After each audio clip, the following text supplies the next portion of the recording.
আমি সুমাইয়া তোমারে ডাক দিলাম, তোমার বন্ধুর পাগলিনী সুমাইয়ারে দেখা যাও না। আমার আল্লাহ বলেন, সুমাইয়া রে, আমার বন্ধুর ভালোবাসায় বেইজ্জতি হইতেছস, আমি আল্লাহ তোর দাওয়াত কবুল করলাম, আমি তোরে দেখব।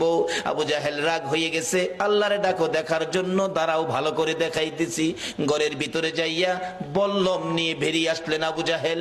বল্লম নিয়ে এসে আমার নবীর পাগলিনী সুমাইয়া রে তল পেটের নিচে এত জোরে আঘাত করলো, সুমাইয়া চিত হয়ে জমিনে পড়ে গলাকাটা মুরগির মতো লাফায়, জিব্বাটা বাহির করে দিয়ে কান্দে, মাবুদ গো, তোমার বন্ধুর পাগলিনী সুমাইয়ার জীবন যায় গো, দাওয়াত দিলাম দেখা গেলা না। আমার আল্লাহ ডাকে, জিবরাইল রে, আমার বন্ধুর পাগলিনী সুমাইয়ার জীবন যায়, কাঁদতেছে দেখার জন্য। আমি আল্লাহ কেমনে খালি হাতে দেখবো রে?